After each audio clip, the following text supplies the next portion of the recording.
Alors, on va revenir sur la paracha qu'on a lue hier.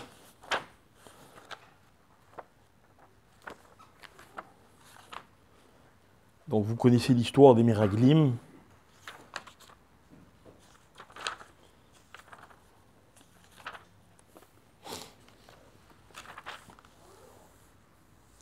La paracha, elle parle de l'histoire des Miraglim, donc qui reviennent et qui racontent une version un peu catastrophique de ce qu'ils ont vu en Israël. Et la Torah nous raconte que Akadosh Baruch Hu, il décide de les punir et de punir toute cette génération. D'accord, donc Hachem il dit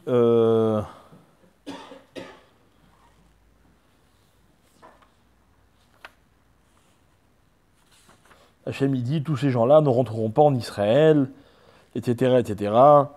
Bamidbar Asi Ploupi Rechem, ils vont mourir dans le désert. Tous ceux qui étaient âgés de plus de 20 ans. Et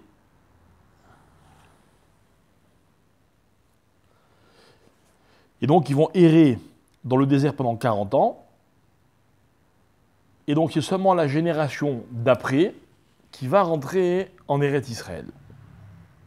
D'accord ? Donc, cette histoire, elle va avoir des conséquences dramatiques. Pourquoi ? Parce qu'au lieu de rentrer tout de suite en Israël, si on était rentré en Israël tout de suite, qu'est-ce qui se serait passé ? Et Khamim, il raconte que on aurait... Moshe Rabbeinu, il serait rentré en Israël. Il aurait construit le Beth Amikdash, et le Beth Amikdash, il n'aurait plus jamais été détruit. Et donc, nous, on n'aurait jamais été exilés de la terre d'Israël. Donc, non seulement eux, ils vont errer pendant 40 ans dans le désert, mais à cause de ça, c'est toute l'histoire de la galoute qui va s'abattre sur le peuple juif tout au long de l'histoire, à cause de la faute des Miraglim. D'accord ? Après la faute des Miraglim, la Torah, elle donne un certain nombre de mitzvot, elle donne ce qu'on appelle Yahin Neser, elle donne, enfin les Nesachim plutôt, elle donne la mitzvah de Chala, ok, etc., etc. Et à la fin, avec quoi finit la paracha de Shelach ? La mitzvah de Tzitzit.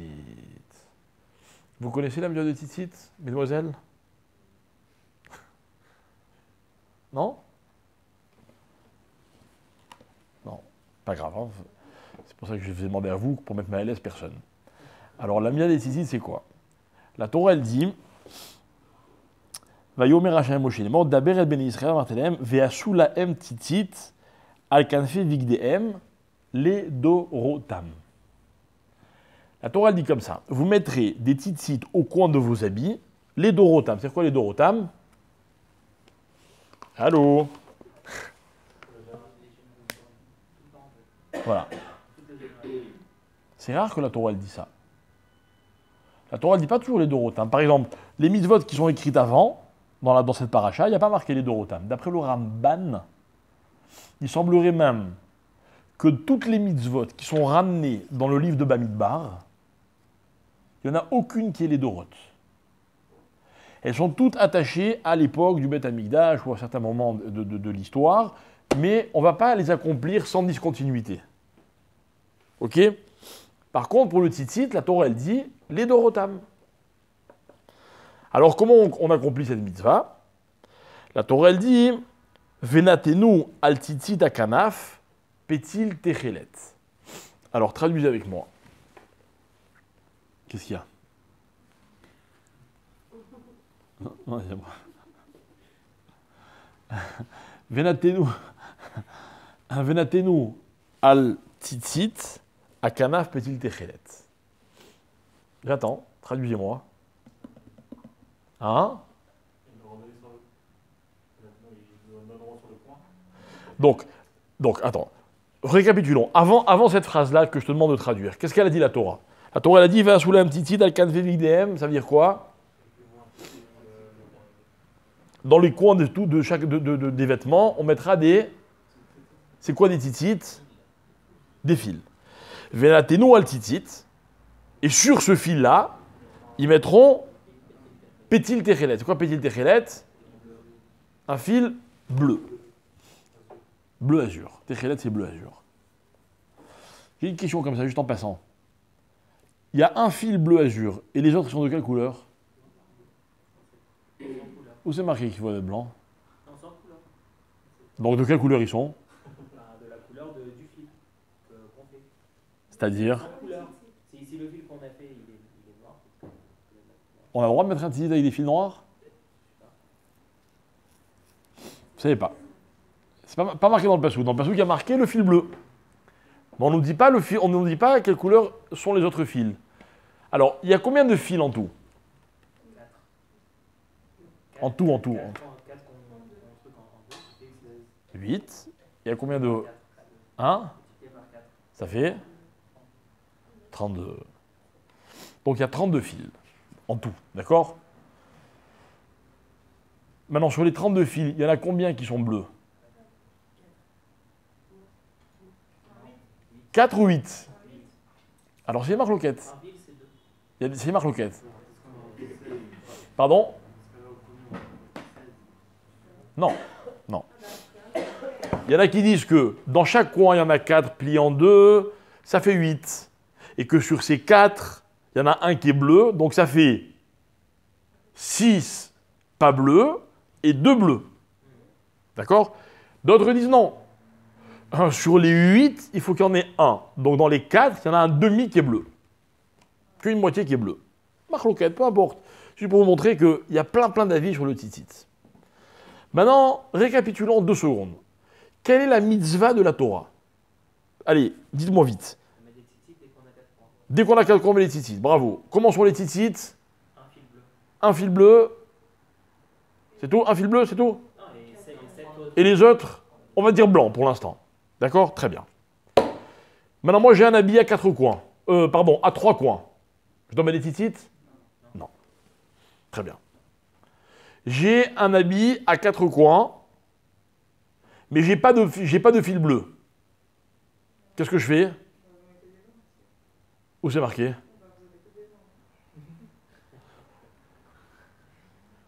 On n'a pas aujourd'hui petit déchet, donc... Non mais vous répondez comme si c'était normal. Ah ouais, non, mais c'est... Mais il faut savoir une chose, c'est que c'est une marloquette entre les rishonim pour savoir si, quand on n'a pas de techelet, est-ce qu'on doit quand même mettre des fils que blancs, ou alors non. La mitzvah de la Torah, c'est quoi? C'est quand il y a techelet, alors on met blanc et techelet. Quand il n'y a pas de techelet, c'est comme s'il n'y avait pas de blanc. Ou comme s'il n'y avait pas de coin. Ou comme s'il n'y avait pas d'habit. Et donc il n'y a pas la mitzvah de tzitzit. Donc question, est-ce que de nos jours, on doit mettre les tzitzit ou pas? Ah oui, c'est ça la marloquette. Hein? Mais s'il y a du coin, parce qu'on n'a plus de techelet. S'il n'y a pas de coin, il y a D'accord, mais la première mitzvah, c'est mettre des tzitzit au coin, et après, on a dit... Non, pas sûr. Mais je t'explique. La Torah, elle ne peut pas te dire tout à la fois. Dans la Torah, il y a marqué Shabbat, il y a 39 travaux. Et elle ne te l'a pas dit tout d'un seul coup. Ça ne veut pas dire que si tu n'as pas la fin, tu n'as pas le début. Non. C'est-à-dire que Shabbat, c'est 39 travaux. Bah, les tzitzit, c'est telle et telle condition. D'accord? Donc, c'est marloquette aposkim. Il y en a qui disent que la Torah, elle t'exige le tzitzit que si tu as toutes les conditions. Si tu n'as pas toutes les conditions, il n'y a pas de mitzvah tzitzit. Et il y en a qui disent non, ce que tu peux, tu fais. Comme tu as dit, le passouk, il est divisé en 2 parties. Tu peux la première partie, tu fais la première que la première. Tu peux les deux, tu fais les deux. Juste comme ça, pour le kiff. Qu'est-ce que ça a comme incidence au niveau halakha? À part le fait que quand j'ai pas de bleu, est-ce que je dois être blanc ou pas? Il y a une autre, ce qu'on appelle en langage talmudique, une autre nafkamina. Hein? Ouais, ça revient au même. S'il n'y a pas de misère, il n'y a pas de bracha. Ça, c'est sûr. Mais il y a une autre incidence qui est très très intéressante. Ok? Imaginez que par exemple, je vais dans une synagogue au mois de juin et je trouve accroché à la synagogue, au porte-manteau, une écharpe que j'ai oublié au mois de février dans cette synagogue. Maintenant, dehors, il fait 40 degrés. Est-ce que j'ai le droit, Shabbat, dans un endroit où je n'ai pas le droit de porter, de mettre l'écharpe pour rentrer chez moi, comme ça je la ramène à la maison? J'ai chaud, je crève de chaud. Est-ce que j'ai le droit de mettre cette écharpe? T'as compris la question? Est-ce que, par exemple, j'ai le droit de mettre des lunettes? Quoi, non? Pour voir de loin si je vois rien sans lunettes. Ah, tu vois, non, c'est pas ça, c'est ça la question. J'ai pas le droit de mettre des lunettes pour de près, dans la rue, pour aller à la synagogue. Parce qu'à ce moment-là, j'en ai pas besoin. Si la mitzvah de la Torah, c'est de mettre les tzitzit que quand j'ai les fils blancs et les fils bleus, et que j'ai pas les fils bleus, est-ce que j'ai le droit de mettre un talit Shabbat? C'est une vraie question. Il y a des poskim qui disent on n'a pas le droit de mettre un talit Shabbat de nos jours, parce qu'on n'a pas le Techelet. D'accord? Alors écoutez bien, c'est pas ça la halacha. La halacha, c'est que comme il y a marqué les Dorotam, la Torah, elle est mégalée data, elle te fait savoir que son intention, c'est de te faire la mitzvah tout le temps. Même s'il y a un problème technique à la mitzvah. Alors, quel problème technique? Si j'ai pas d'habit, il n'y a pas de problème. Si j'ai un habit sans coin, il n'y a pas de problème. Mais si j'ai un habit avec des coins et que je peux mettre des tzitzit, même si j'ai pas le bleu, je dois mettre des tzitzit. D'où la mitzvah de nos jours, de mettre le tzitzit sans le techelet. Pourquoi qu'on a 3 points, on met pas alors? Ça aurait dû être la même chose. Même si j'ai que 3 points au lieu de 4. Non, bon, peu importe, parce que la Torah Béguet, c'est quand il y a au moins 4 coins, peu importe. Après, si tu veux qu'on rentre toutes les drachotes, on a pour des heures. Moi, j'ai le temps, hein. S'il est pas jour dans le S'il n'est pas sous dans tzitzit, eh ben quoi? Très bonne question. Chazak. Parole au porté. Ouais. Très bonne question. S'il n'est pas sous, qu'il fait 40 degrés, j'ai très chaud. Du coup, si je fais plus la mitzvah. Vrai problème. Dans la même logique que ce que vous dites.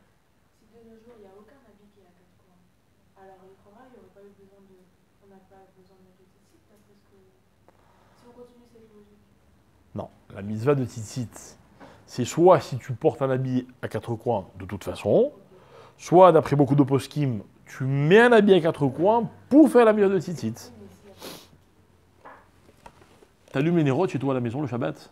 Pourquoi faire? Il y a la lustre. À l'origine, la mitzvah des nérotes, tu es sérieux? C'était pour ne pas qu'on reste dans l'obscurité. Là, tu vas, tu allumes des nérotes. Tu fais une bracha alors qu'il y a déjà de la lumière. Vous savez qu'il y a des poskim qui disent qu'il faut éteindre la lumière pour faire la bracha?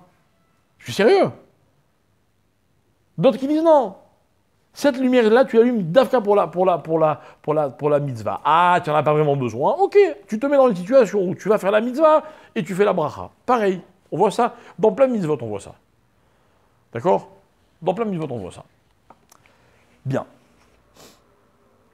Maintenant, moi, pourquoi je vous raconte tout ça? Pourquoi je vous casse la tête? Je vous casse la tête pour bien vous faire réaliser qu'à l'origine, cette mitzvah-là, c'est quand j'ai le bleu et l'autre couleur. D'accord? Voilà ce que c'est le vrai sens de la mitzvah. Alors, c'est quoi l'autre couleur? C'est quoi l'autre couleur? Donc toi tu m'as dit c'est le blanc. C'est transparent. Elle n'existe pas, la couleur. Non, c'est la couleur de l'habit, quoi. Du fil. Alors qui m'a dit le blanc? Donc toi je t'ai trompé. Qui a dit le blanc? Qui a dit blanc? Alors pourquoi blanc? C'est pas marqué blanc. Hein? J'entends pas. C'est neutre. C'est quoi? Et alors si c'est neutre? C'est ce qu'il a dit, d'accord, mais moi je vous dis que c'est blanc.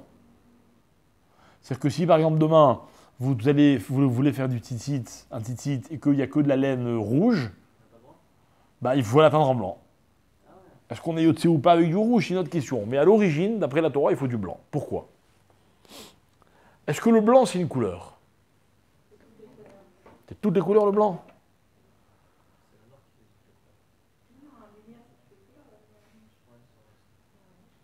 Non, mais ça, c'est quand tu la tournes très vite.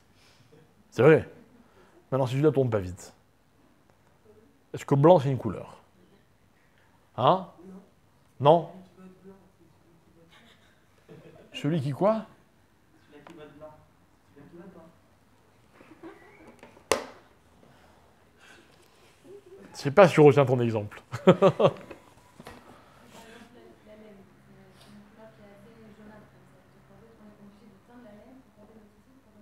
A priori, oui.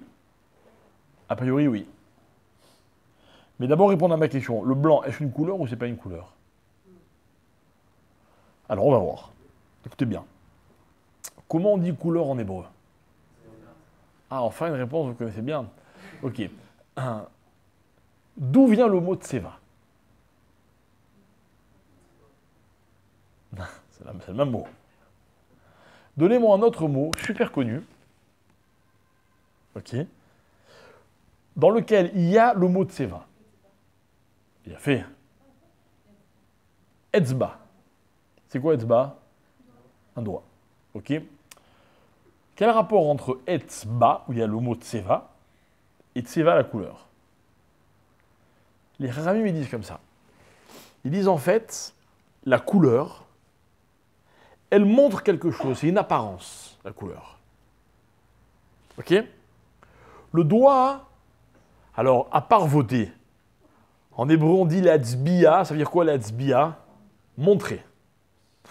C'était pas très loin, d'accord? La couleur, elle sert à montrer quelque chose comme le doigt. Avec le doigt, on montre quelque chose.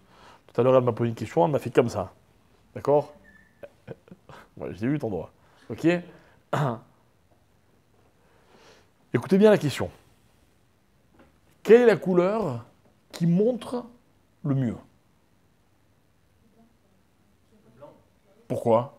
Parce que toutes les couleurs, on va bien le voir dessus. Bien fait.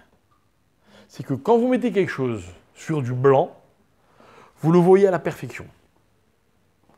Par exemple, je prends du bleu Techelet.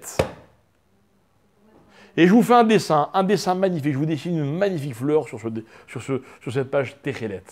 Vous ne la voyez pas, la fleur? Le même feutre jaune avec lequel je dessine une fleur sur un papier blanc, vous allez voir la fleur. Alors, à la question, est-ce que le blanc est une couleur? Si couleur veut dire tseva, et que tseva égale etzba leatzbia, que la couleur, elle montre quelque chose. Vous achetez, je sais pas moi, un vêtement, cette couleur-là met en valeur tel vêtement. Ok? Quand vous achetez une voiture, si vous l'achetez de telle ou telle couleur, ça change tout le look de la voiture. D'accord? Ok, parce que la couleur, elle est matzbia. Eh bien, quelle est la couleur qui montre le mieux? C'est le blanc. Donc le blanc s'appelle oui une couleur, selon cette perception des choses. Maintenant, pourquoi est-ce qu'il faut que les autres fils soient blancs? Il y a fait... Pour que le Techelet, il soit vraiment Techelet. Donc le Techelet, en fait, qu'est-ce qu'il est? Qu'est-ce qui est essentiel? Le Techelet ou les autres fils? La preuve? La preuve, c'est qu'on met les autres fils blancs pour pouvoir voir le Techelet.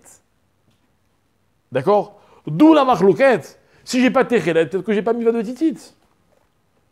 Fumt. D'accord? Voilà donc le raisonnement. Tout ça, c'est les versets de la Torah. Vers sous la titit, on me dit pas quelle couleur. Venatnu al titit akana petit Techelet. Ah, il faut un bleu. Donc, quel est le meilleur moyen que le fil bleu soit vraiment bleu? C'est que les autres soient blancs. Ok? Voilà de quoi est composé le titit. Maintenant, pourquoi ce fil bleu? C'est quoi bleu? Pourquoi pas rouge, orange, vert? C'est-à-dire, comment ça fonctionne? Presque. La mer, le ciel, le kissé à kavod. La Gemara dit comme ça. Lama techelet, techelet domé la yam. Yam domé la rakia. Verakia domé les kissé à kavod. Alors, quand vous voyez du bleu ciel, ça vous rappelle quoi? La mer. Quand vous voyez la mer, ça vous rappelle quoi? Le ciel. Quand vous voyez le ciel, ça vous rappelle quoi? Menteuse. Enfin, pas toi, hein, tout le monde. Franchement, vous voyez du bleu, vous pensez au Kisakavod, Bémet. Ça veut dire quoi, cette Gemara? Moi, je vois du bleu ciel, pourquoi voulez-vous que je pense à la mer? Pourquoi? Imaginez un mari, sa femme, elle a des yeux bleus, il voit du bleu ciel, il pense aux yeux de sa femme. Pourquoi voulez-vous qu'il pense au ciel? Non? Bon, pas tout le monde a cette chance, mais bon, admettons. On peut toujours rêver, ceux qui ne sont pas mariés. D'accord? Mais pourquoi la Gemara me dit que le ciel, le bleu, il me rappelle la mer, qui me rappelle... Et puis moi, quand je vois la mer, je pense pas au ciel. C'est quoi l'histoire? C'est quoi l'idée? L'idée, c'est que cette couleur-là, elle a un caractère particulier. Écoutez bien, le Techelet, c'est la couleur de l'infini. C'est la couleur de l'infini. Alors, la Gemara dit comme ça, elle dit. La première notion d'infini dans le monde, c'est la mer. C'est vrai, la mer, elle est infinie ou pas? Infinie, la mer. Hein, vous avez déjà posé sur le bord de mer, comme ça, juste pour regarder la mer? Hein? La mer, c'est l'infini. Je vous ai raconté peut-être dans un cours une fois qu'un jour, j'ai fait une traversée, moi. Je suis venu en Israël en bateau. Ok? En ferry, plus exactement. Le premier soir, le ferry, il quitte Venise. Et le bateau, donc, il naviguait depuis plusieurs heures. Et à un moment, on est rentré dans ce qu'on appelle la haute mer. Il est sorti du golfe de, je ne sais plus comment ça s'appelle. Ok, la haute mer, la différence qu'il y a entre la mer et la haute mer, c'est qu'en haute mer, les courants sont beaucoup plus violents. Donc, les vagues sont beaucoup plus fortes. Donc, le bateau, il bouge beaucoup plus. Sur ce ferry, il y avait des centaines de passagers. À ce moment-là, la traversée, je crois qu'on avait appareillé vers 5h d'après-midi, je ne me trompe pas. Il devait être minuit ou 1h du matin. Je vais me faire un tour dans le ferry. Le ferry était désert. Tout le monde était malade. Mais désert, c'était impressionnant. C'est des couloirs à n'en plus finir. D'accord? Pas un chat. Et je monte à l'étage d'en haut, pas un chat, et je monte encore un étage. Je me visitais le ferry, quoi. Tout seul. Et à un moment, j'arrive sur le pont. Un pont énorme, machin, etc. Il y avait des restaurants. Tout était fermé. Pas un chat. Et là, je me penche sur le bastinage. Et je vois, j'étais à Barchemo, l'immensité de la mer. Et je me dis, purée, on est une coquille comme ça, le bateau était énorme, ok, en plein milieu de la mer, je voyais rien, que la mer. Je me suis même fait la réflexion que si jamais il y avait l'antisémite là, juste il tombe sur moi, Chasvé Shalom, non mais c'est vrai, ça fait peur quoi, la mer c'est l'infini. Et pourtant la mer, c'est pas l'infini. Elle a bien des limites, la mer. C'est vrai ou pas? Vous savez qu'au niveau halakha, la mer, elle s'appelle Maïm She'en Lahem Sof. C'est ce qu'il y a, Maïm She'en Lahem Sof? Genre de l'eau infinie. Qu'est-ce que ça change de l'eau infinie? Vous savez qu'est-ce que ça a comme, encore une fois, comme nafkamina au niveau halakha? Ouais, mais enfin, ça c'est un autre problème. Notre karmite, on ne peut pas faire de héros, etc. C'est un autre problème. Mais le vrai problème, c'est le suivant. Il y a quelques années, il y avait un avion qui faisait Rio de Janeiro-Paris. Je ne sais pas si vous vous souvenez, un vol d'Air France. Et l'avion, il s'est écrasé dans la mer. D'accord? Et dans cet avion, il y avait un juif, un monsieur marié. Et après, on a connu sa veuve, etc. Et on n'a pas retrouvé son corps. Je ne sais pas, après, je ne me rappelle plus la fin de l'histoire, mais en tout cas, pendant les mois qui ont suivi, ou les semaines en tout cas, on n'a pas retrouvé son corps. L'avion, il s'est désintégré, etc. Et on a retrouvé des débris.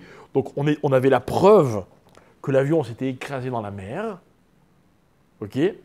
Mais la femme, elle a demandé à des rabbinim quel est son statut. C'est quoi quel est son statut? Si on est sûr qu'elle est veuve, elle peut se remarier. Mais si on n'a pas la preuve qu'elle est veuve, Chasvé Shalom, elle ne peut pas se remarier. D'accord? Maintenant, on avait un vrai problème de halakha. Pourquoi? Parce qu'on a la certitude que l'avion s'est écrasé. On a retrouvé des débris. Mais d'où on sait qu'il était dans l'avion? Vous ne savez pas? La seule preuve, c'est que sa carte d'embarquement, elle a été passée à l'embarquement dans l'avion. Mais est-ce que c'est une preuve? Peut-être imaginez le gars, hein, je sais pas, je ne vais pas parler de lui, mais quelqu'un, il a imaginé tout un scénario pour se débarrasser, pour disparaître de la surface de la Terre, soi-disant. C'est vrai, il a pris quelqu'un d'autre, ça existe, c'est des choses qui ont déjà existé. Même quand les avions ne se sont pas écrasés, d'accord? Non, mais c'est vrai. C'est vrai. J'ai entendu aujourd'hui à la radio une histoire d'un gars qui a été coupé de 30 ans de prison. Non, pardon. En 1950 et quelques. Ah oui. Aujourd'hui, parce qu'il y a une loi qui est passée en Amérique, à propos de je sais pas quoi, à propos des assurances vie. Il racontait à la radio aujourd'hui qu'il fut un temps, dans les aéroports, les compagnies d'assurance, elles avaient ouvert des comptoirs. Et quand quelqu'un prenait l'avion, genre c'était un peu les débuts de l'aviation civile, etc., les compagnies, elles accrochaient les passagers en disant, écoutez, vous voulez pas faire une assurance vie avant de décoller? Au cas où il arrive quelque chose, vos femmes, vos enfants, ils touchent de l'argent. D'accord? Et ça a été arrêté. Pourquoi ça a été arrêté? Parce qu'un jour, il y a un avion qui a explosé en vol. Et la compagnie, en fait, elle a fait remarquer que juste avant le décollage, il y a un gars qui a accompagné sa mère dans l'avion. Et juste avant le décollage, il a pris une assurance vie sur son compte, contre sa mère pour lui. D'accord? Et l'avion, comme par hasard, il a explosé, il a touché l'argent. Et en fait, l'enquête a démontré, après avoir retrouvé l'épave de l'avion, qu'il avait caché une bombe dans la valise de sa mère. À l'époque, il n'y avait pas les contrôles qu'il y a aujourd'hui, etc. Ce type-là, il a été condamné à mort. Et la loi, elle a interdit qu'on propose des assurances vie au moment du décollage. Bon, bref, c'est une parenthèse qui n'a aucun rapport, mais je vais faire un kiff de vous la raconter. Ok? Non, c'est vrai, des histoires sympathiques, rigolotes, c'est sympa, hein? Leicester. Bon. Alors là, la elle dit quoi? Elle dit, si un homme, loi les nous, il se noie dans la mer et qu'on ne retrouve pas son corps, étant donné que la mer, elle s'appelle Maïm She'en Lahem Sof, même si on ne retrouve pas le corps, la femme, elle est considérée comme veuve, elle peut se remarier. Dans une rivière, c'est pas la même dîme. Ça s'appelle pas Maïm She'en Lahem Sof. Ça veut dire que même au niveau halakha, la mer, elle incarne cette idée d'infini. D'accord? Très bien. La Gemara elle dit, mais tu sais quoi? Il y a encore plus infini que la mer. C'est le ciel. Le désert? Non. Le désert, c'est pas infini. Le ciel, c'est encore plus infini que la mer. Donc la Gemara dit comme ça. Le bleu, c'est la couleur de la mer, c'est la couleur de l'infini. Premier niveau. Mais le ciel, c'est encore plus infini que la mer. Et qu'est-ce qui est encore plus infini que le ciel? C'est le Kisei Akavod. Akadosh Baruch Hu. Lui, il est encore plus infini que le ciel. Ça paraît incroyable. En plus, mathématiquement, ça ne veut rien dire, plus infini qu'infini. Mais en fait, dans la perception d'un homme, il y a des degrés dans l'infini. Ok? Le petit passager qui est sur le pont d'un bateau en plein milieu de la mer la nuit, pour lui, la mer, elle est infinie. C'est vrai. Imaginez, Dieu préserve un naufragé, il est sur un petit radeau, la mer a perte de vue. Pour lui, c'est l'infini. Mais il lève les yeux au ciel, il dit, ah non, la mer, c'est rien. Regarde le ciel, il est encore plus infini que la mer. Imaginez un cosmonaute qui est sur une station spatiale, en orbite autour de la Terre, et il sort de la station. Il se croit accroché par un câble, il a juste oublié de fermer la machin, hop, il est perdu. Là, il est vraiment dans l'infini, le pauvre. Et bien, un juif face à Hachem, c'est encore plus infini que l'infini de l'infini. Donc en fait, qu'est-ce qu'ils vous ont voulu, qu'est-ce que la Torah elle a voulu nous signaler par le tzitzit? Que dans la vie, il faut toujours un rappel de ce qui est infini. Alors la Torah elle dit, Vayalachem et tzitzit oritamoto, alors vous aurez le tzitzit et vous le regarderez, Usrartem, et kom mitzvot Hashem, etc. Velo taturo achare levafrem, vachare nechem. Alors vous vous souviendrez des mitzvot, et vous ne vous détournerez pas après vos cœurs et après vos yeux. D'accord? Regardez la phrase. Lotaturu achare levavchem ve'achare enechem. Vous ne vous détournerez pas après, littéralement, après vos cœurs et après vos yeux. Là, on apprend quelque chose, c'est que celui qui arrive à maîtriser son cœur, il arrive à maîtriser ses yeux. Que celui qui n'arrive pas à maîtriser ses yeux, c'est qu'il n'a pas réussi à maîtriser son cœur. On va expliquer ce que ça veut dire. Jusque-là, vous me suivez? Très bien. Pourquoi la paracha de Tzitzit, elle vient dans la Torah, juste après l'histoire des Meraglim?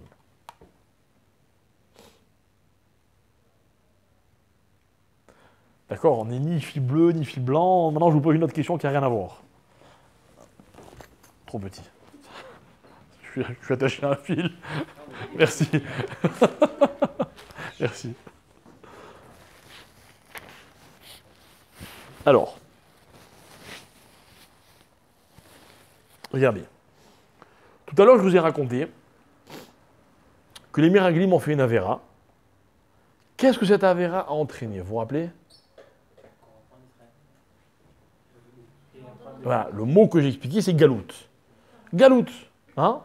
À cause de ça, on est resté 40 ans dans le désert. À cause de ça, Moshe Rabbeinu est mort. À cause de ça, l'entrée en Israël a été différente. Du coup, elle n'est pas définitive. On va être chassé de nouveau, etc. Et toute l'histoire de la galoute.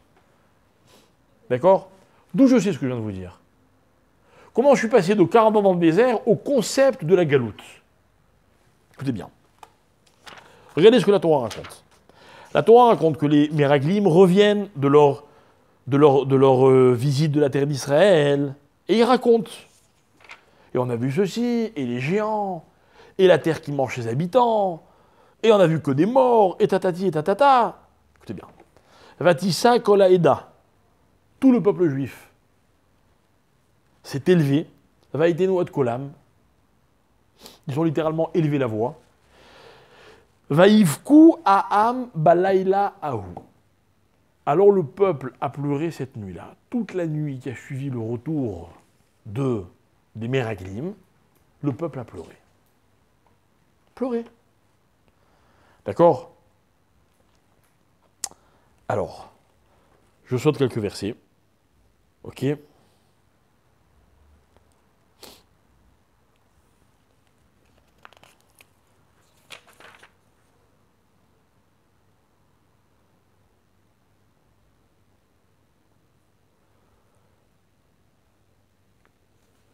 Et au bout de quelques versets, la Torah elle raconte que Akadosh Baruch Hu, il va punir les béné Israël.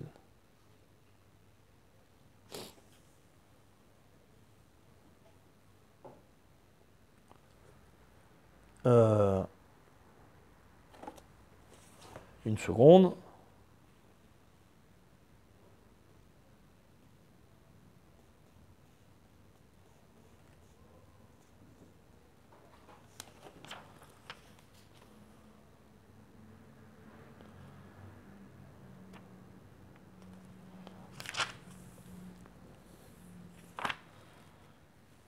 Une seconde.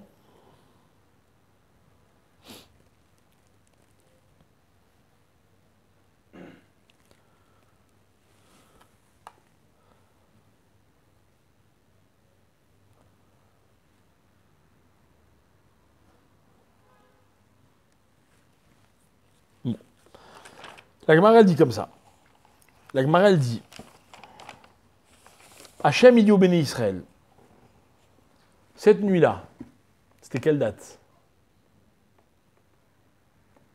Tisha B'Av, Razak. Vous avez pleuré pour rien. Vous pleurez pour quelque chose.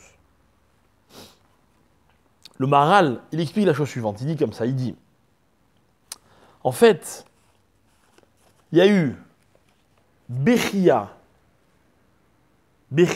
Chinam. On a pleuré pour rien. Il n'y avait pas de vraie raison de pleurer. La punition, ce sera, écoutez bien le terme, ce sera Bechia les Dorot. Et en fait, ce 9 Av-là, pour toutes les générations à venir, à part les quelques moments où il y aura eu le Beth Amikdash, mais sur l'histoire, ça ne représente pas grand-chose, on va pleurer ce jour-là.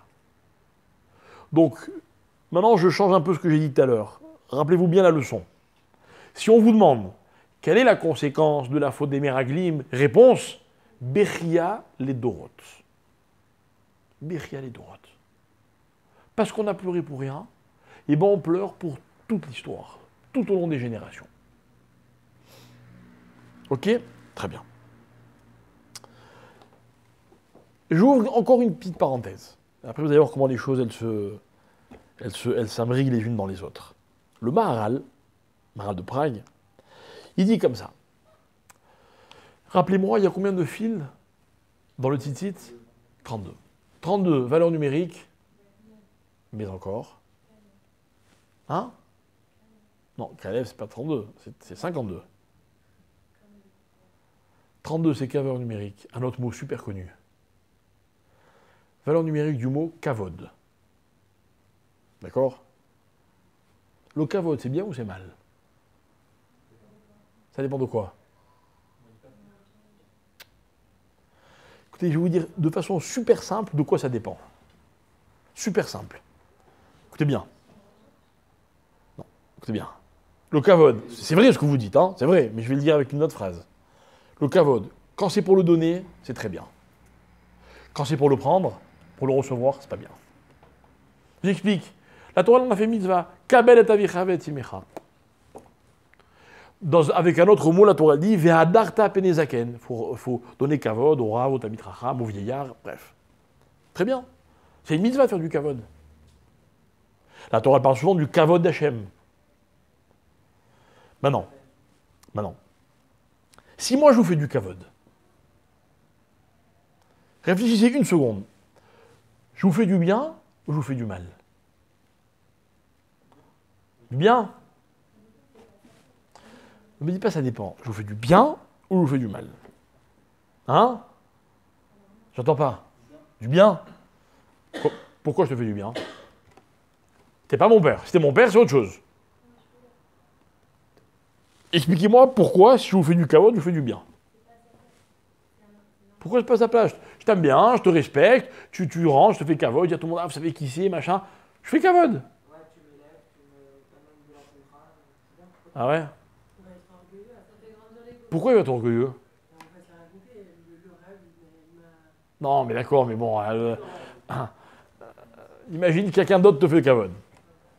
Ce que vous avez dit, si on rejette, alors c'est bien, mais si on le prend pour nous, alors c'est mal. Pourquoi c'est mal? Je t'ai fait kavod, je t'ai fait un kiff, comme il dit, ah, cher, tu te sens bien, ça tombe bien, t'étais un peu en bad, machin, etc. On t'a fait un coup de kavod, ça t'a remonté le moral. Et ben moi, je vais vous dire quelque chose, ça vous fait du mal. Ça nous fait du mal quand on fait kavod. Vous savez pourquoi? Parce que quand on me fait kavod, la première conséquence de ce kavod, c'est que j'en veux encore. C'est que le kavod, encore plus que n'importe quelle autre chose dans la vie, on n'en a jamais assez. Terrible. Et chaque fois que je goûte au kavod, justement, c'est un tel kiff que j'en veux encore. Bien sûr, pourquoi pas? Parce que quoi? Non, explique-moi ta question. Tu peux parler plus fort? Quoi? Parce que les hommes, ils n'ont pas le même rapport au kavod que les femmes. Et les femmes, quoi? Sont parfaites? Alors? Hein? Mais pourquoi par rapport au kavod, elles sont parfaites, les femmes? Regarde, tu connais une femme, toi, ministre ou président ou maire ou je sais pas quoi, elles n'ont pas problème de kavod, elles? Nos bémettes. Humainement parlant, l'être humain, quand on lui fait du kavod, il en veut encore. Mais vous savez quoi? C'est pas grave. Enfin, c'est pas grave. C'est pas un défaut. C'est la nature de l'homme. Vous savez pourquoi? Écoutez bien. Écoutez bien. Parce que lorsqu'Hachem il a créé l'homme, au moment de la naissance de l'homme, de l'être humain, Hachem il lui donne une neshama. Dans la neshama, il y a une partie qui s'appelle nefesh. Et les Khamim, ils expliquent que, vous savez, chaque sentiment dans la vie, il touche quelque chose de particulier. Par exemple, on va prendre un exemple simple. Les sentiments touchent quel organe du corps ou de la personne? Le cœur, facile. D'accord? Le kavod, il touche quel organe? Il touche ce qu'on appelle le nefesh. Or, le nefesh, Écoutez bien. Le nefesh, c'est le côté, suivez-moi bien, c'est le côté infini de l'homme. C'est quoi infini? Ça veut dire insatisfait. C'est quoi l'infini pour un homme? C'est que, quoi qu'il ait, quoi qu'il obtienne, quoi qu'il réussisse, c'est jamais assez. Attention, ça peut être une qualité extraordinaire. C'est grâce au nefesh que l'homme veut. C'est grâce au nefesh que dans la vie, on a de l'ambition. On a de la volonté. C'est bien. Mais le problème, c'est que quand le nefesh, il est touché par quelque chose, l'inconvénient, c'est que ça peut créer chez lui une insatisfaction. Elle est dangereuse. L'un des problèmes homologués du nefesh, c'est le kavod. Quand vous me faites kavod, imaginez, moi je suis le Rav, je rentre, tout le monde se lève, bonjour Rav, grand kavod. Admettons, hein. Ok? Mon corps, il gagne quelque chose? Non. Mon esprit gagne quelque chose, je suis plus intelligent? Non. Qu'est-ce qu'il gagne? Mon nefesh. Mais le danger, c'est que ce nefesh, comme il va kiffer, parce que le nefesh, c'est aussi le kavod de la personne, il va en vouloir encore. Et quand vous faites goûter à quelqu'un le kavod, eh bien, le mal que vous lui faites, c'est que vous allez provoquer chez lui encore une envie de kavod. Vous avez compris, c'est simple ce que je dis. D'un côté, on a tous besoin de kavod, un minimum. J'ai besoin qu'on me respecte. Besoin. D'un autre côté, le kavod, c'est très dangereux. D'un autre côté, la Gemara, elle dit dans Baba Kama qu'il y avait des chachamim, notamment, on dit ça à propos de Rabbi Yochanan, il disait, vous savez ce que c'est beged? Vous savez ce que c'est l'habit? L'habit, c'est kavod. Le kavod d'un homme, c'est son habit. Moi, franchement, j'explique souvent aux adolescents, même à mes enfants, hein. Vous savez, les adolescents, ils n'aiment pas s'habiller. Ils préfèrent, les adolescents d'aujourd'hui préfèrent un jeans troué, dans lequel ils sont plus à l'aise, et des vieilles baskets pourries, et un t-shirt machin, que un pantalon un peu classe, une chemise, une cravate.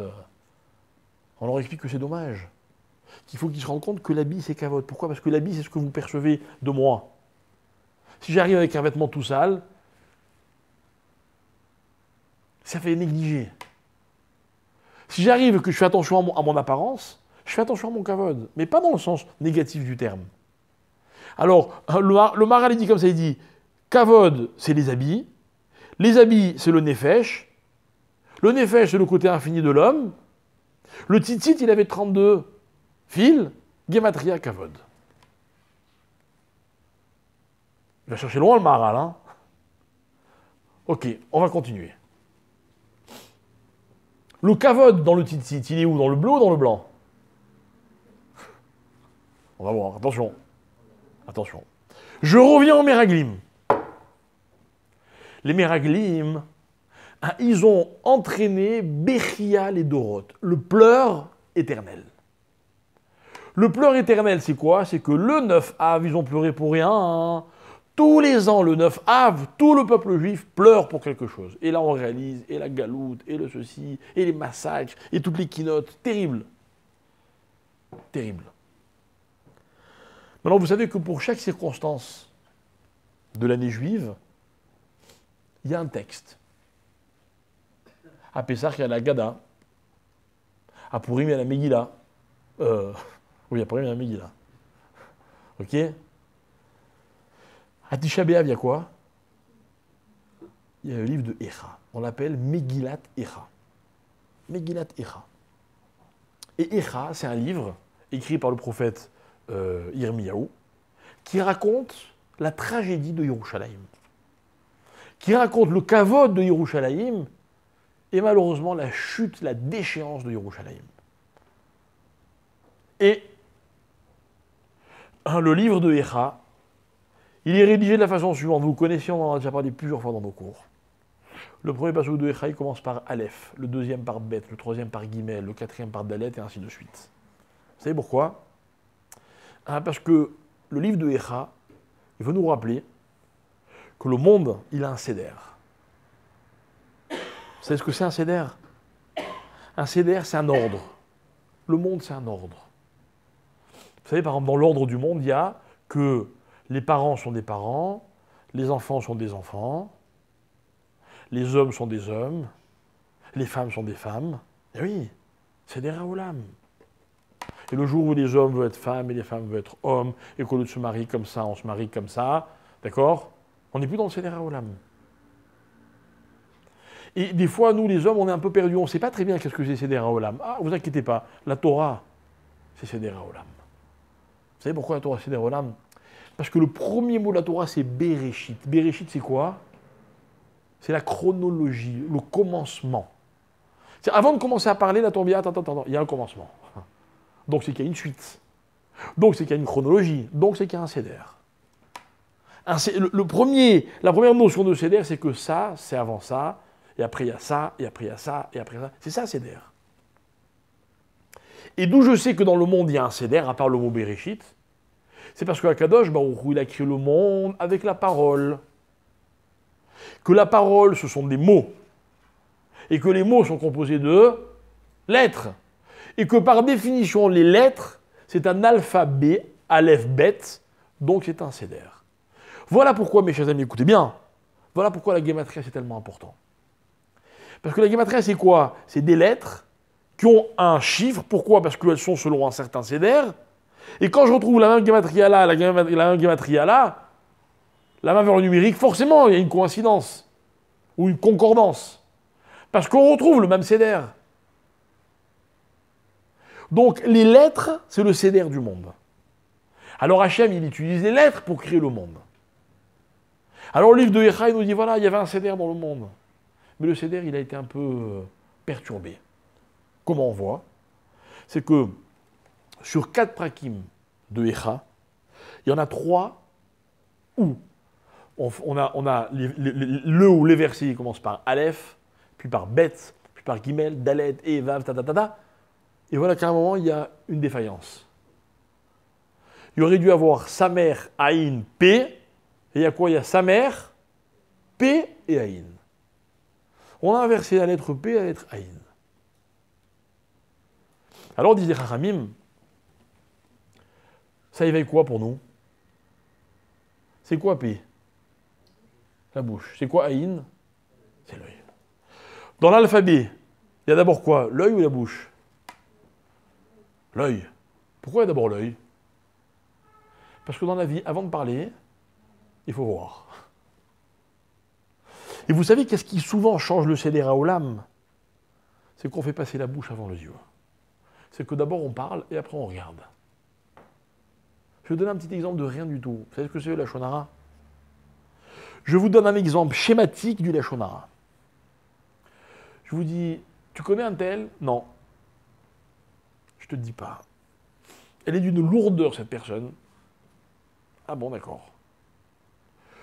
Le jour où vous voyez la personne, comment vous l'apercevez? Lourde. Vous ne pouvez plus voir autre chose. Je vous dis, voilà, cette personne-là, elle a un grain de beauté. Là. Vous voyez que ça quand vous voyez la personne.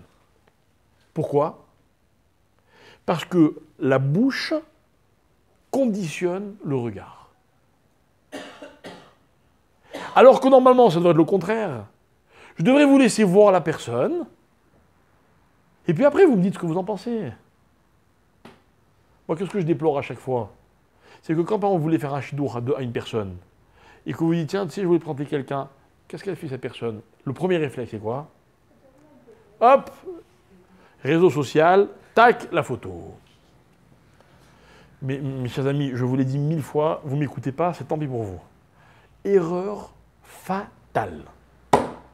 Monumentale. Je vous ai raconté 10 fois, je ne suis pas un exemple. Et moi, quand je me suis marié avec ma femme, c'est la première fille que j'ai rencontrée. Quand on m'a parlé de ma femme et que je suis allé la voir en Chido, j'ai pris le train de Paris jusqu'à Aix-les-Bains. D'accord? J'ai refusé de voir une photo avant de la rencontrer. Alors c'est vrai qu'à l'époque, il n'y avait pas les réseaux sociaux, mais il y avait des photos. On m'a dit, je te montre une photo. J'ai dit, non, je ne veux pas. Je veux voir. Je veux découvrir. Je veux pas que... Pourquoi la photo? La photo, c'est l'œil, ça passe avant la bouche. Mais la photo, c'est quoi? C'est une perception qui est figée. Figée. Vous savez, une personne, ce qu'elle est, c'est ce qui l'anime. Et quand vous voyez une photo de la personne, vous savez ce que vous voyez? Vous voyez une image d'elle figée. pouvez m'expliquer qu'est-ce que vous avez vu? Non, moi, franchement, je suis stupéfait. Franchement, je vous dis la vérité. Chaque fois que j'en parle, ça m'énerve. Mais en plus, les gens, ils mettent quoi comme photo d'eux? Ils mettent ce que vous voulez qu'on voit d'eux. C'est exactement l'antithèse de ce qu'ils sont. Bon, bref, peu importe. Ok? Vous avez une chance sur deux de vous tromper. D'accord? Bon, bref, peu importe. En tout cas, c'est l'idée de l'œil et de la bouche. Les Méragilim, qu'est-ce qu'ils ont fait? Qu'est-ce qu'ils ont fait? Ils ont fait deux fautes. D'abord, ils ont vu que ce qu'ils avaient envie de voir.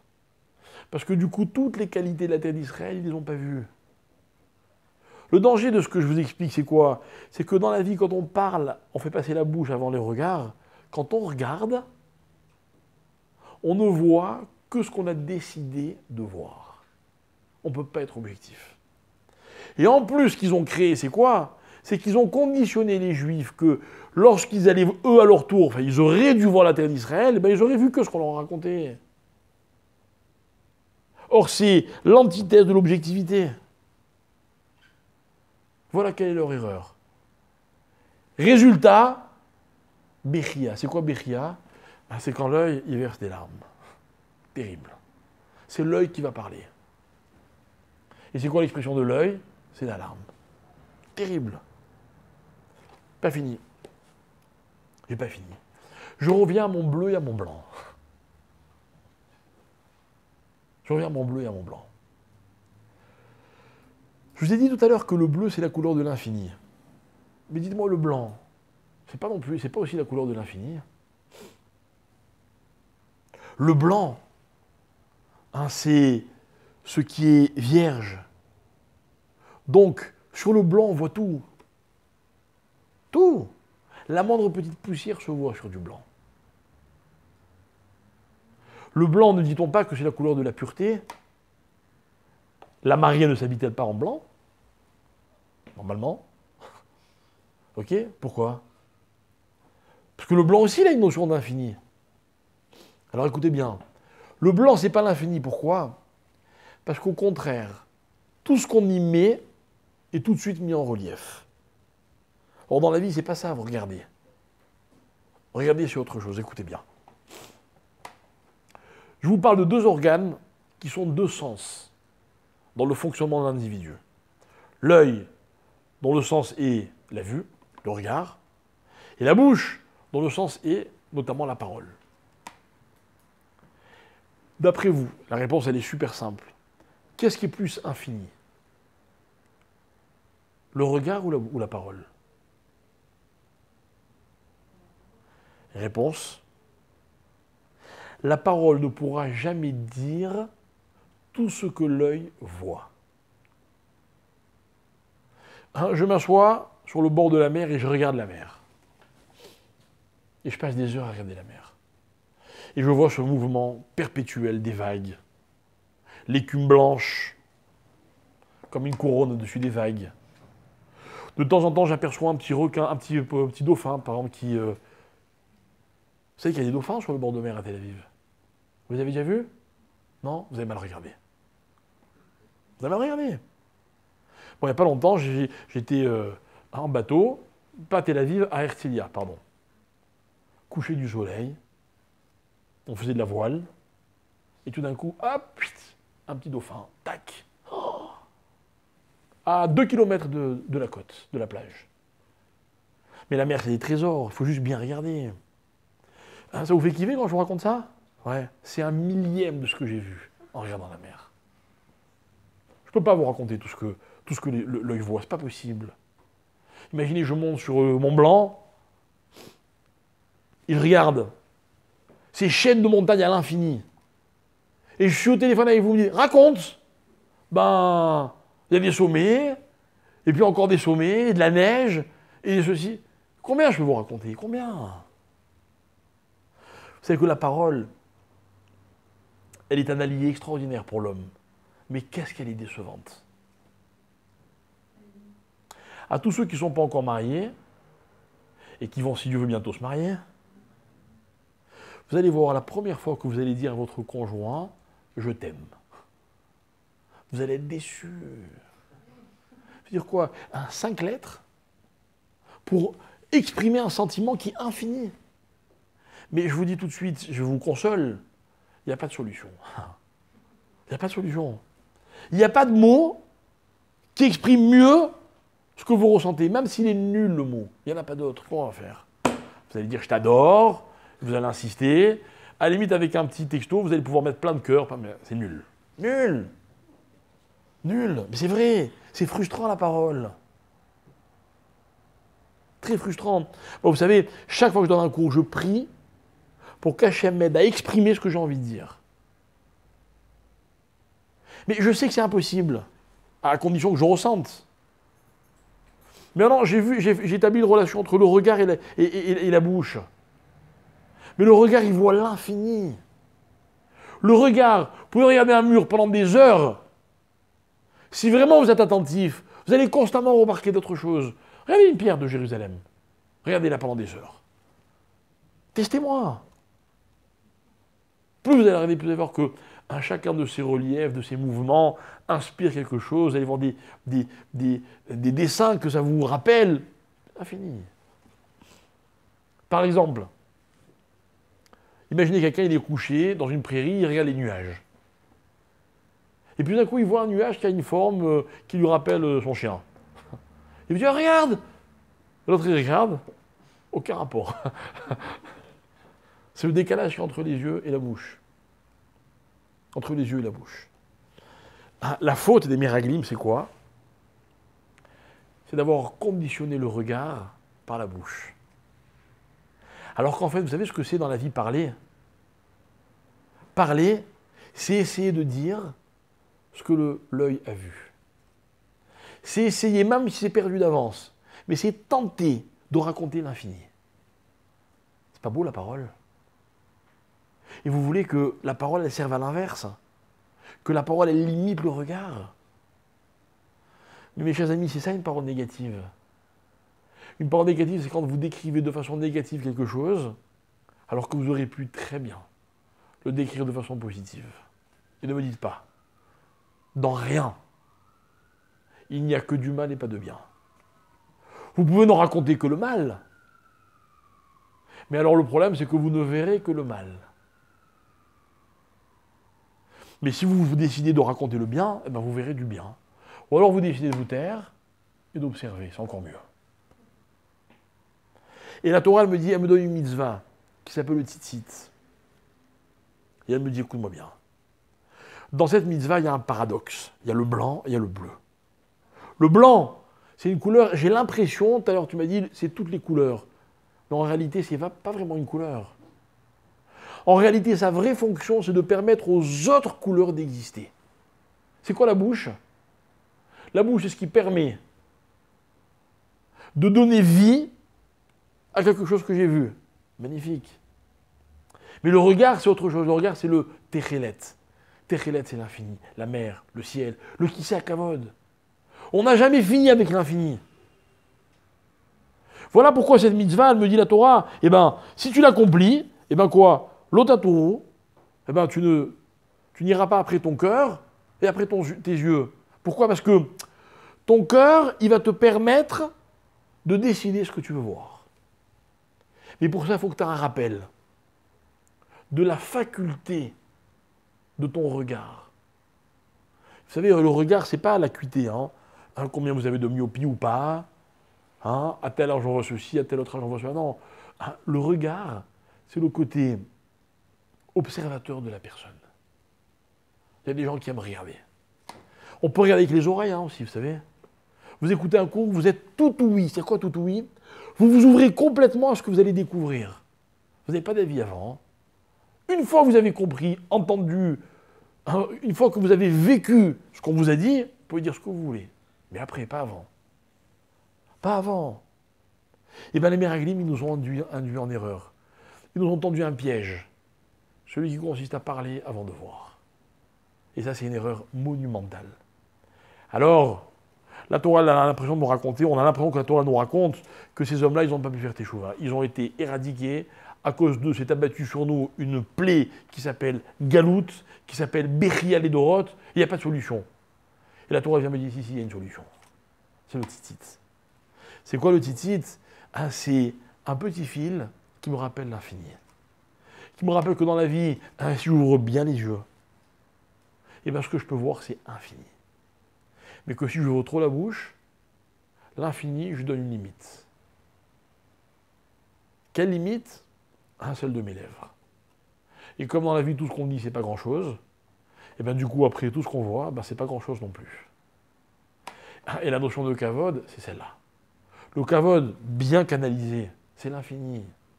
Moi, mon père, je dois lui faire kavod. Pourquoi? Parce que pour moi, mon père, il incarne ce qui est infini. Parce qu'il incarne ce qui me précède, donc ce qui est avant lui, et donc ce qui est avant lui, et pareil, il me ramène jusqu'en haut, tout en haut. Qui c'est à kavod? Mon Rav, c'est pareil. Mon Rav, il m'enseigne la Torah, c'est infini. Maintenant, si c'est le kavod que moi je veux prendre, c'est le contraire. C'est l'image que j'ai de moi et de ce que les autres en disent. Si on dit du bien de moi, on va me faire kavod. Ah, on m'a pas fait kavod, c'est qu'on a dit du mal de moi. Hop, on a ramené mon problème à la taille de la bouche et non pas à la taille du regard. Si on m'a pas fait kavod, c'est qu'on m'a pas bien observé. Ça me manque, parce que mon effet, il est en manque de quelque chose. Mais vous voyez, c'est un cercle vicieux. Donc voilà pourquoi toutes ces notions, elles sont mélangées. Dans la paracha de Shelach, où il y a la faute des Meraglim, et où il y a la solution, qui s'appelle la mitzvah de Tzitzit. Voilà ce que c'est Techelet. Voilà pourquoi il y a des Chachamim qui ont dit, s'il n'y a pas Techelet, peut-être que la mitzvah de Tzitzit, c'est même pas la peine de la faire. N'était-ce la Torah qui me dit les Dorotam, j'aurais pas pu accomplir le Tzitzit sans le Techelet. Alors qu'est-ce que je fais? Je me console avec le blanc. Je dis, alors voilà, je fais de moi un fond blanc, prêt à accueillir les autres, les couleurs, pour qu'elles existent à la perfection. Être blanc dans la vie, c'est permettre aux autres d'exister. C'est être ouvert à tout. Et peut-être qu'en étant ouvert à tout, un jour, je pourrai à nouveau percevoir ce qui s'appelle l'infini. Parce que le vrai objectif de la vie, c'est ça. C'est de devenir infini. C'est de donner une notion, une taille de l'infini à tout ce que je fais. Vous savez, vous faites une mitzvah, si vous comprenez le sens de cette mitzvah, vous verrez qu'elle est infinie. Vous aimez, vous vous rendrez compte que l'amour, c'est infini. Vous donnez aux autres, ce qu'on donne, c'est infini. Je donne à quelqu'un une pièce avec ça, il va s'acheter à manger, grâce à ça, il va vivre un jour de plus, et ce jour de plus va amener à une autre chaîne qui s'appelle la vie, c'est infini. Infini. J'ai rendu un service à quelqu'un, je lui ai fait plaisir, je lui ai remonté le moral, je lui ai donné de la force. Savez-vous ce qu'il va faire de cette force? C'est infini. Dans la vie, celui qui veut, il peut faire de sa vie l'histoire de l'infini. C'est ça, Techelet. Et pour ça, il faut que le fond soit blanc. Vous voyez? Voilà ce que c'est cette mitzvah de Tzitzit. C'est beaucoup de réflexion, mais c'est une idée qui est très profonde et intéressante, qui nous est inspirée grâce au Meraglim, dont la faute est terrible, mais comme toutes les fautes de l'homme, elle n'est jamais définitive et sans solution. Finalement, les Meraglim, ils nous ont fait commettre une faute, mais en nous donnant un cadeau extraordinaire, c'est la possibilité tout au long de l'histoire de réparer cette faute-là. J'espère qu'on y arrivera et que si Dieu veut, au prochain Tisha B'Av, on célèbre non pas la destruction du temple, mais si Dieu veut, sa reconstruction. Voilà.